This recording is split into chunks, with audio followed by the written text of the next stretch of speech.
कल पास और आज फेल। मैं आपको बता दूं कि 12th क्लास के रिजल्ट सामने आए हैं, जिनमें कई सारे बच्चे इस वक्त खुशी मना रहे हैं। 75% जो है वो रिजल्ट आया, बहुत अच्छा आया।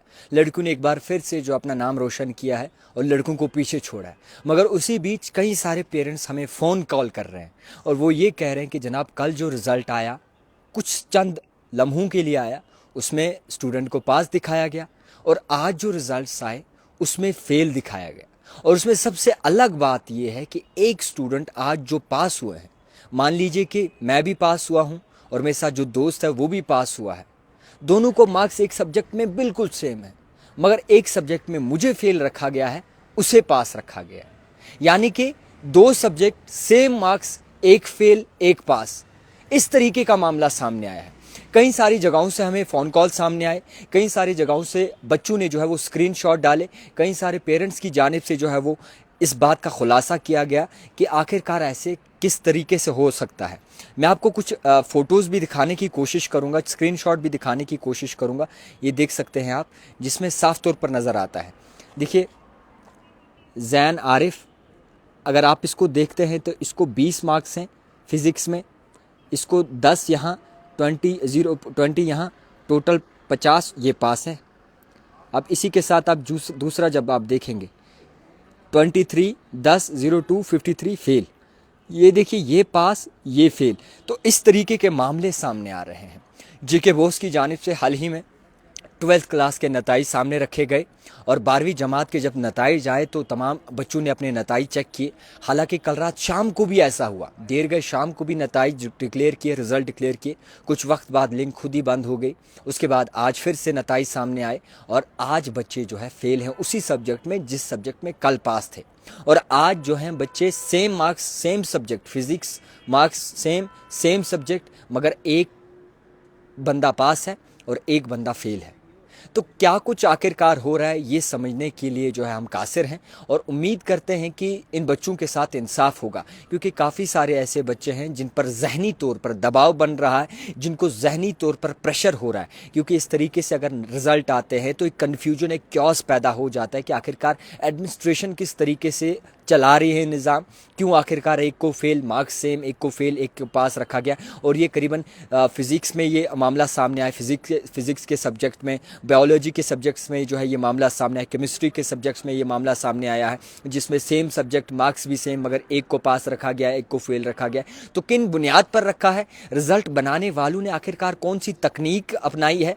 पहले JKSSB था, अब JK बोस है, क्या कुछ आखिरकार हो रहा है? तो एक क्योस ज़रूर मचा है। कई सारे पेरेंट्स के फ़ोन आए, कई सारे बच्चों को परेशानी सामने आ रही है। तो मैं आपके सामने एक पेरेंट को फ़ोन करना चाहूँगा, उनसे आप सुन लें कि आखिरकार क्या हुआ है। ये आपको बता दूं कि ये कई सारे बच्चों के साथ हुआ है। सर, हम लाइव हैं इस वक्त। जी जी, क्या हुआ है आखिरकार? सर लाइव में ये मैं आपको बताता हूँ कि हमारा जो आज 12th क्लास का रिजल्ट था, जी तो मेरी सिस्टर की बेटी है जी अपियर हो गई थी इसमें। जी तो उसका क्या है कि मैंने उसका रिजल्ट चेक किया, जी उसको मार्क्स है सर पहले फिजिक्स में, जी बाकी में तो उसको मार्क्स अच्छे हैं। जी, टोटल जब काउंट करते हैं 364 आते हैं। ठीक है। तो जब फिजिक्स में देखते हैं उसमें उसको थ्योरी में 19 मार्क्स है, जी 19, जी ठीक है। जी और उसके बाद जो उसका प्रैक्टिकल और इंटरनल मार्क्स होते हैं वो जी, 30 में से 30 है, ठीक है। ठीक है। तो अपियर करने हैं 25, जी, थ्योरी में 25 होने चाहिए। बिल्कुल। चलिए ठीक है, ये ठीक है, रिपेयर है, ठीक है, ठीक है, ठीक ये है। हम एक्सेप्ट कर रहे हैं, ये रिपेयर है। हम्म। लेकिन इसके बाद हमारा एक इश्यू है कि जो दूसरे बच्चे हैं, जी, तो उनमें एक में रिजल्ट है उनको इसी सब्जेक्ट में सेम फिजिक्स में मार्क्स, 20 मार्क्स है। बिल्कुल।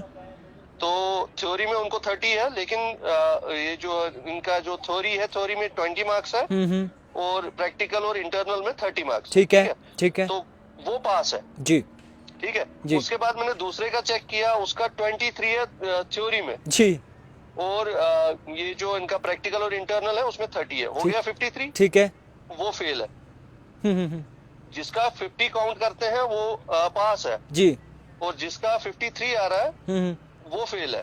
अच्छा, क्या कुछ प्रेशर पड़ रहा है इन बच्चों पे, क्योंकि आप भी अभी जानते जो हैं मेहनत देखिए, बहुत ज्यादा की मैं है। ऐसे बोलूंगा कि अगर मैं थोड़ा सा इसमें इंटरव्यू खुद नहीं करता जी, तो मेरे बच्चे जो थे वो डिप्रेशन में आ जाते। बिल्कुल बिल्कुल क्योंकि बिल्कुल। उसको मैंने अब दिखाया, मैंने बोला ये आपका फॉल्ट नहीं है क्योंकि मुझे बच्चे पे भरोसा है। जी ये आप देखिए, उसका जब काउंट करते हैं 72+% आती है जी उसको। जी, तो ठीक है, उसका मैं एक्सेप्ट करता हूँ, चलो उसमें कुछ ना कुछ होगा, वो बिल्कुल रिचेकिंग करेंगे हम, उसमें पता बिल्कुल, चलेगा। ठीक है। लेकिन जब मैंने बाकियों का चेक किया, वहां पे मैंने देखा कि उसमें मार्क्स का इशू है। हम्म जिसका 20 है वो पास है, हम्म। जिसका 24 है वो फेल है, जिसका 23 है वो फेल है। अच्छा, अब ठीक। मैंने ऐसे भी चेक किया हम्म दो बच्चों का, हम्म एक का आता है 23 हम्म, प्लस 10 प्लस 20 हो गया जी 53, जी ये पास है। जी एक का आता है 23 प्लस 10 प्लस 53, जी, वो फेल है। ठीक है।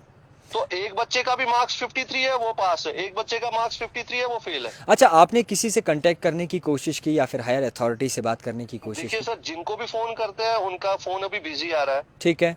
एक्चुअली क्या, ये कंफ्यूजन कल रात से हुआ। कल रात को इन्होंने डिक्लेयर किया रिजल्ट है, जी। हम भी 12 बजे तक बैठे थे। हम्म फिर लास्ट में मैसेज आ गई, एक न्यूज पोर्टल पे ही मैसेज आ गई जी, कि रिजल्ट का ये कुछ हैक हो गया है, कल इसका ये ओपन हो जाएगा। ठीक है। तो हम लोग वेट कर रहे थे। 2 बजे जब मैंने चेक किया जी तो मैंने ये रिजल्ट पहले अपनी बच्ची का देखा, उसका रो रो के हाल तो बुरा हो गया। जी जी, ठीक है, बिल्कुल हम भी एक्सेप्ट करते हैं, चलो उसने किया नहीं होगा, बिल्कुल। रिचेकिंग में पता चलेगा। जी लेकिन उसके बाद में ऐसे ही बैठा ना, बाई चांस ही मैंने बाकी बच्चों, उसी के क्लासमेट है, जी, उनका रिजल्ट चेक किया। हम्म, तो जिसके पास 20 मार्क्स है वो पास है, बिल्कुल और जिसके पास 23 है वो फेल है। बिल्कुल, ठीक है। तो मैंने बच्ची को कन्विंस किया, मैंने उसको बोला आप ये टेंशन मत लो, कल बोर्ड पे भी जाएंगे, वहां जी, पे भी, क्योंकि ऑफिशियल तो फोन नहीं उठा रहे हैं, बिल्कुल। तो कल हम जाएंगे। और क्या क्या अपील करना चाहेंगे एजुकेशन मिनिस्टर मैडम सकीना अत्तू को? देखिए, इसमें एक ही इशू है, मेरा ये कंसर्न है, अगर इनको पता था कि जल्दी में हमारा रिजल्ट खराब निकलेगा, हम्म हम ये हैंडल नहीं कर पाएंगे, हम्म, तो उससे बेटर था ना इनको कि इनको थोड़ा सा वेट और थोड़ा सा टाइम लेना था, बिल्कुल बिल्कुल ताकि ये ठीक तरीके से टैली करके बच्चों का फ्यूचर खराब ना करे। बिल्कुल। एक देखिए, जहनी तौर दबाव भी पड़ रहा है बच्चों मेरी पे। बच्ची ने प्रिपरेशन किया था 13th क्लास में ज्वाइन होने के लिए, जी, क्योंकि उसको अपने ऊपर भरोसा था। बिल्कुल अब उसने, चलो मैं पहले मानता हूँ, अगर बाई चांस मैंने दूसरे क्लासमेट्स के चेक नहीं किए होते तो मैं तो बच्ची को वही डिप्रेशन में रखता ना कि बेटा आपने किया नहीं है कुछ। बिल्कुल बिल्कुल सही है, बिल्कुल सही है, वो तो बिल्कुल अपनी सही। जगह कॉन्फिडेंट है, मैंने कुछ किया है। बिल्कुल सही, बिल्कुल सही, तो बिल्कुल। इस वजह से मैं ये बोल रहा हूँ कि मैं ये सोच रहा था, मैंने बहुत सारी न्यूज चैनल से, शाहिद इमरान साहब से बात की, 2-3 से बात की, जी, तो उन्होंने कोई ऐसा इशू नहीं, आपसे बात की तो आपने रेस्पॉन्ड दिया मेरे को, बहुत क्योंकि शुक्रिया। आप हर टाइम पे, मैं खुद ट्रांसपोर्ट से रिलेटेड हूँ, जी आप जी, हमारी बात हमेशा बोलते हो। थैंक यू इंशाल्लाह, तो हम भी इस वजह कोशिश से करेंगे। आपसे बात की, आपने इशू किया, मैं ये सोच रहा हूँ कि अगर आपकी एक हेल्प होगी, जी कल हम स्टेट बोर्ड के पास भी आएंगे जी 10-10:30 बजे, जी, तो वहां पे भी उनसे कंसर्न बात करें, क्योंकि वो लोकल्स की तो ऐसे बात सुनेंगे नहीं। दुरुस्त है, बिल्कुल। मैं आपको ये भी कर सकता हूँ, जो मैंने ये रिजल्ट्स जो है जी, सबके फोटो प्रिंट्स में करके लाऊंगा कल, बिल्कुल बिल्कुल, तो ठीक वो है जी। आपको ऑन बोर्ड कैमरा के सामने दिखाएंगे, सब लोग देखेंगे कि जी, कहीं ना कहीं तो गवर्नमेंट फेलियर है ना यहाँ पे, बिल्कुल बिल्कुल, जरूर जरूर, सही बात क्योंकि आपने ये तो कही। हमारा फ्यूचर खराब कर रहे हैं ना। सही सही, बिल्कुल। बहुत शुक्रिया जी वक्त देने के लिए। तो फिलहाल के चलिए, तौर पर मैं आपको कहना चाहूँगा कि बच्चों के साथ नाइंसाफ़ी हुई है, जहनी तौर पर उन पर दबाव पड़ रहा है, और जिस तरीके से अगर एजुकेशन में ऐसा निज़ाम चलेगा, एजुकेशन सिस्टम में इस तरीके से कोताही होगी, तो आप मान लीजिए कि कहीं न कहीं इसमें हमारे नौजवान पीढ़ी का फ्यूचर तबाह हो सकता है। मान लीजिए ग्लिच है एक बार दो बार, आप आराम से रिज़ल्ट टैली करके किस तरीके से निकालते हैं, आपने सब्र रखना है। इससे पहले भी रिज़ल्ट सामने आते रहे मगर ऐसी चीज़ नहीं दिखी। अब एक स्टूडेंट को आप पास रखते हैं सेम मार्क्स पे, दूसरे को फेल रखते हैं, वो बड़ी प्रॉब्लम है। बच्चों को कहीं ना कहीं घर पे ताने दिए जा रहे हैं, जहनी दबाव पड़ रहा है। तो उम्मीद करते हैं कि जल्द से जल्द इसका हल निकलेगा, और एजुकेशन मिनिस्टर मैडम सकीना अत्तू जी से गुजारिश है कि इस पर गौर व फिक्र करें ताकि बच्चों का मसला हल हो सके। बने रहिए द टाइपराइटर के साथ।